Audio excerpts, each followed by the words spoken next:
Well, today is a really good example of one of the main reasons that I love working with trees so much and trying to incorporate more trees in the landscape and work in landscapes that have established trees, which is shade. Shade is really valuable. So it's mid-August right now.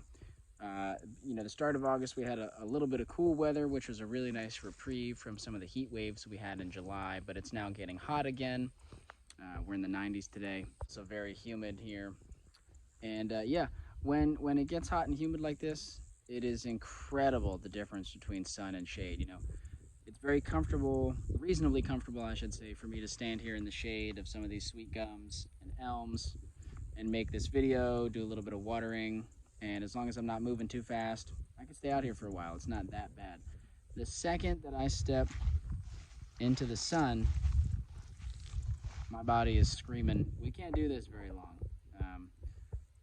It's an excruciating difference. And I don't handle the heat super well, so to other people, this is maybe not as big of a deal, but I think we all can appreciate the effects of shade when you're working on a really hot day. Anyway, what I want to do today is just give a little bit of an update in the nursery here, what's going on, some things I've been learning, just kind of a status report.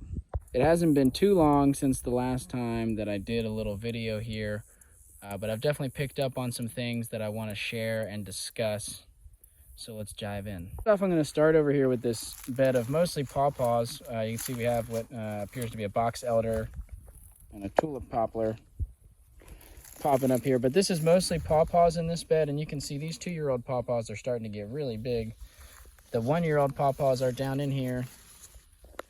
They're also growing fast, and the main reason I want to start on this bed is you can see we're starting to have some of the leaves rub up on the cage, and they don't love that. They can get a little bit damaged if this happens, and pawpaws don't tend to be eaten by many things, so I feel like this cage is probably excessive, and I think that I'm going to need 2 hands to do it, so I'm not going to do it right now, but I am going to remove that cage. And that's something that I've been learning with a lot of these tree species is it might be important to have the cage on early in the season to prevent predation on the seeds, but as we move into the growing season and the plants get big and tall, they start to brush up on the cage, and there's kind of an optimal time, it feels like, to remove it. I don't know if I need this cage or not, but you can see that these trees haven't started to grow into the cage a whole lot yet, so I've left it on.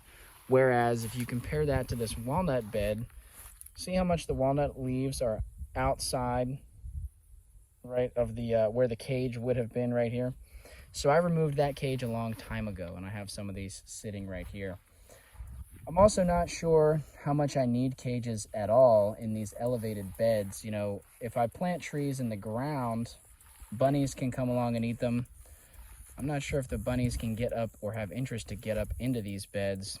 Rodents certainly could get up into these beds and eat the seeds if there was no cage, but I had all these oak trees and I really didn't have much issue with rodent predation. The only issue I had is this bed came up a little bit sparse. You can see there's some holes, and I'm not sure if that was what caused that. It could have been rodents getting into some of the seeds. This bed you can see is very weedy. It also had some holes, and I didn't keep up with weeding, and so this bed has gotten a little bit away from me, a little bit messy. That's okay.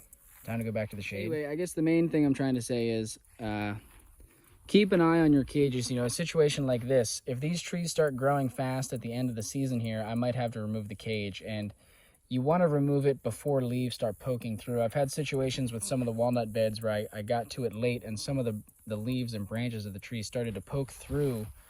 They would actually poke through the cage, and I had to get out and kind of cut little holes so that I could pull the cage up without damaging the leaves and the limbs of the trees. So you do want to be a little ahead of that, but just know it's an experiment every time. You don't know at this stage if animals were really hungry, they could come in and try to dig up some of these trees to get at the what's left of the nut, the young cambium of the root. They might like to girdle the trees or whatnot to get a little bit of food. You'll have to experiment in your environment, and each season the animal pressure is a little bit different, and just kind of see what you can and can't get away with. Anyway, we'll just kind of walk along here, and not a ton of difference from the last time I showed these. I mean, all the trees have put on a little bit of growth for sure. These locusts are getting taller. These are black locusts. We have some red buds down in here. These sycamores, I think, have gotten a lot bigger since the last time I filmed, so that's exciting. They're starting to really take off. And now that we're here at the walnuts, I'll note, I started to see a little bit in July, early July, but really coming into the end of July, early August, with how hot it got and we had some dry spells, I started to see some stress on some of these walnuts and some of the persimmons and oaks, and I wasn't sure exactly what's causing it. I think there's multiple things causing this stress, but I think that one factor is water. And so I went from watering once a week-ish to trying to water more like 2 or 3 times a week some of these beds. And I also started trying to water more densely. And I did notice that some of the stress seems to have gotten better. The leaves seem to have, let me see if it's tough to point. I don't have a great example. I was seeing a lot of leaves turn kind of yellow and brown and die. And then I started watering more frequently, and that seems to have slowed down and stopped. We seem to have not be losing many more leaves. So I think that helped. I think it was a little bit water stress. And one thing about these air prune beds is if you're unsure, it's very hard to overwater these. They have the screen all the way across the bottom, and so the water flows out very readily. There's a lot of soil volume, which also holds a lot of water in. So, they can go longer than a typical pot might be able to go without water, and they'll be okay. So there's a lot of flexibility with watering these beds, but since it's hard to overwater them, I think if you're unsure, maybe go ahead and look at this interesting situation going on with this walnut leaf here, where the end leaf is doing this thing. Compare that to something like that. Anyway, I think at least in my climate, in this situation, it's fair game to try to overwater as opposed to underwatering with some of these beds. And especially in the hot part of summer. And what I've found is I've tried different ways to water this. I'll pull the hose around and physically show you in a minute. But the way that I've been liking to water them recently is just have the hose on, pretty much on almost full blast. I have a little nozzle that I'll show you. Some thought a little bit into, how can I automate the watering here more? The way that I'm doing it now, I can water all these beds rather quickly in a reasonable amount of time, and I don't mind doing it. But I've wondered, could I set up sprinklers or drip tape or soaker hoses or something like that to be able to just go plug into each bed, set it and forget it, kind of have a slow drip, as opposed to when I water with the hose, it's a lot of water all at once to save time and to really get a deep soak in there. I wonder if slower might be better or just different, who knows. Anyway, watering considerations. You can see the weeds really got away from me in this bed, and that's okay. It's not the end of the world. It is going to make harvesting these trees a little bit difficult. It's kind of hard to, especially a bed like this where it's hard to see the lines between, there's hickories here, there's oak, then there's persimmon, then there's willow oak. I mean, so it's a little bit tough to see with all the weeds in here what is actually going on. But again, that's easy to, it's relatively easy to stay on top of weeding earlier in the season. I just didn't, and so some things have gotten out of control. Let me try to prevent this from developing more seeds. And you can see what some of the stress looks like in some of these persimmons, especially on this side of the bed. They were starting to really get stressed out. And I think a lot of this is due to water and heat. But again, I think there's more to it. They might not be loving the soil mix that I have in here. Maybe I can tweak that in the future as well. But I think a lot of these trees are still, you can see they're still getting ready to put out more growth. They're still green. I think they're going to do okay. I think they're fine. Certainly when it comes time to try to get some of these trees out into the world, there will be a selection process where some of the trees that don't look as good, we'll keep them around for another year and see if they rebound and grow bigger. We'll only be shipping out the best of the best here. It's interesting, a lot of the oak, they seem to, there's something that they're not loving. The color is not as dark green as I would like. And again, I wonder how much of this is water stress versus how much of it is the soil. These oak beds I built first, and I didn't have as much leaf compost, so they got more mixes of native soil, sands and clay, and a little bit of really, really, really old compost that was moving more towards just being topsoil. They didn't get as much leaf compost and wood chip matter. They didn't get as much of that stuff compared to the beds that have, trying to not spin the camera around a whole lot, walnuts and persimmons and stuff that to me seem a little bit happier. And so I don't know how much of this is a soil thing versus a water thing versus any number of other things. You can see this bed looks greener. So I'm not quite sure exactly what's going on here, but again, I think that these oak trees, for the most part, are well on their way. Some of them will have to stick around for another season or two to get bigger and stronger. Some of them will be ready to ship out. The Osage orange, on the other hand, look how green these are. These, and how tall they are. I mean, these Osage orange trees, I gotta be careful, they got thorns in here. They're really taking off, and these chestnuts are greening up compared to how a lot of them were actually a little yellow, like this one earlier in the season. But you can see a lot of them are getting green now. And I've noticed a lot of this greening has occurred as I've started to increase watering. So again, I really do think that at least some of this has been water stress. And these are kind of sharp. I'm trying to show you an exposed. There's trifoliate orange down in here. They're not growing as fast, and so they're getting really kind of swamped out by all these other trees. But I think they're okay with a little bit of shade and hanging in there. And you know, in the wintertime, these trees will lose their leaves. These trifoliate oranges will not.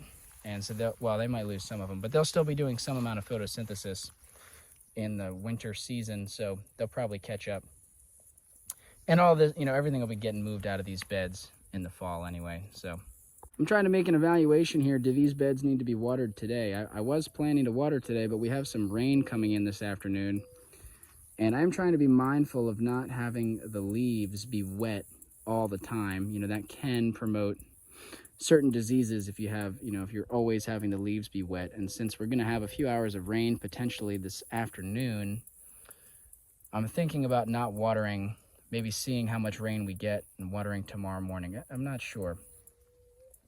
It's to be determined. I'm going to at least bring the hose over here to kind of give an example of how I've been watering. As I decided to start watering these trees more, it became, you know, I didn't want that to start taking a ton more time. And so I was a little bit stressed out, you know, sometime back there in July when I was pretty short on time. Like, how can I be watering more with the limited time that I have? And so, you know, I do want to talk about that a little bit with the hose in front of me. So we'll get to that. I just want to pan real quickly over to this bed here of trees in the ground. I have left the hose on here a handful of times throughout the season to try to give some supplemental water to this bed, but way less water went into this than any of these airprint boxes. And you can see these trees, these black walnuts, look perfectly happy. There's a few in here that are struggling, but for the most part, they're pretty happy. And there's a lot of compost, a lot of leaf compost and wood chip down here to get to, you know, keep these trees this happy. But it'll be interesting this year when I go to dig trees up. If these are not that bad to dig up, I might move a lot more production into this type of system, because it seems to be requiring less water. You know, the airprint beds are nice because they're more protected from rodents and they're easier to dig up in the fall generally, but they do take more water and more, you know, lumber resources and time to build. And so I might try to maybe transition a little bit and do more of the high value species, the species that rodents really go after in here, the chestnuts, the hazelnuts and things, and try to shift a lot of the persimmons and oaks and stuff maybe out into more beds. I'm not sure exactly where I'll build those yet. That's a wintertime decision. I'm a little bit suspicious that this box elder might have punched through the screen and be getting water and nutrients from the ground. I don't have a big gap under this bed, and it's kind of dark and hard to see under there. But I'm a little, also there's wood on this side that's propping the box up, so I'd have to look through on this side. But I'm a little bit suspect that when I go to dig up this tree, it's going to be all tangled in the bottom screen. We'll see. We shall see. Trying to keep up with weeds in this bed. I didn't do a good job. I think I've talked about this before. I had some really small seeded stuff, raspberries and things, and I just didn't do a good enough job keeping things moist. So stuff has not germinated. I also didn't really stratify these seeds, so could be that they'll want to pop up next year.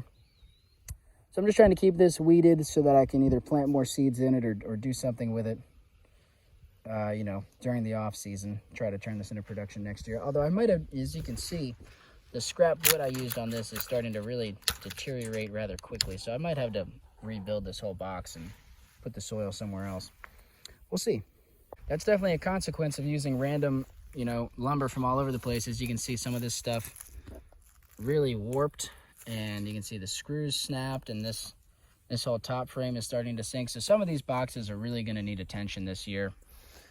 I still really like using scrap wood, but first of all, it's free typically, which is good, and it's also preventing us from needing to cut down more trees, which is good.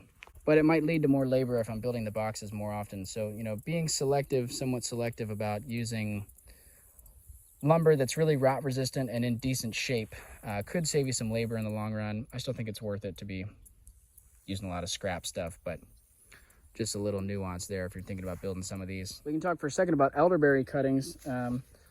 These were 6 to 8 inch, maybe 10 inch at the most, elderberry cuttings, anywhere from about this diameter to maybe the thickness of my actual finger, stuck into the ground sometime over the winter, into these garden beds. And you can see some of these elderberry, I mean, these bigger ones back here, they're almost as tall as I am. I'm about 5'7". Some are a little bit shorter, and they're growing in amongst other annuals and perennials. You can see some of these walnuts here are not doing so good. I'm not sure if this end of the walnut bed is going to make it, but if you look in here, that's more Osage orange growing in this crazy, complicated, chaotic nursery bed. And elderberries from cuttings really impress me how much growth they can put on, in 1 year. It's kind of insane. And they do like water. I've had to be watering these for sure. Although this is the one bed I didn't install irrigation in, so it's been a little bit difficult to water this specific area of elderberry cuttings. If you watched any of my garden videos, you know that I've lost my pathways, so it's kind of tough to get in here, but there's a bed of more black walnuts in here. These are a little bit happier, a lot happier actually, than the walnuts at the end that for whatever reason were dying off. See how tall these sorghums are? This is hilarious. And yeah, so just another, basically just a raised garden bed, just a bunch of compost and mulch dumped down in one spot. Seedling walnuts going crazy. They definitely need a lot less water, these ones, than the air prune beds. Over here, because I wanted to point out, I'm not sure what is going on, but there are ants and flies galore on these walnut leaves. Not sure if that's good or bad, but it's happening. It's very interesting. Now I gotta find my way back out of here somehow.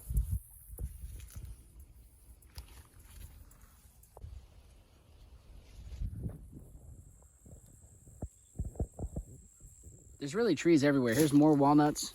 We're in the far corner of the garden. More black walnuts specifically. And you can see this is actually some honey locust in here. I believe there's more Osage orange. Yep, these are Osage orange trees. These are in a much shadier spot, but still in a garden bed, and they seem to be doing pretty swell, I would say. It's interesting to wonder how much more or less they'd be growing in full sun. A lot of ants over here as well. Sometimes the ants will defend your plants. Other times, I'm not sure if you can see, they're definitely farming aphids or something here on this sorghum, right? But there's larger amber-colored ants on some of the walnuts. I'm not sure if that's what they were doing. Interesting. Anyway, it's cool how big some of these trees can go in the first year. This is a walnut seedling. Look how thick this stem is. Just one season of growth. Now, they're not all that thick, right? This one's thinner, right? But, or even, look at this one. Right, so that's definitely a big one, but it's really exciting. This is the attachment I like to use on the hose, and I like to turn it on about that fast. For these densely planted areas like this, I just try to do this, just overhead watering. You can hear the thunder. That rainstorm's moving in a little earlier than expected, which I'm really glad about. For walnuts and things, I try to get in on the side. It's easier to come in here and just water these from the side since there's so much space to get in. So I'd water these like that. Boy, it is crazy the difference in temperature as these clouds and breezes and rain rolled in. It is so much more pleasant out here now. Really glad about the rain. I am gonna have to run because my windows are down in my truck.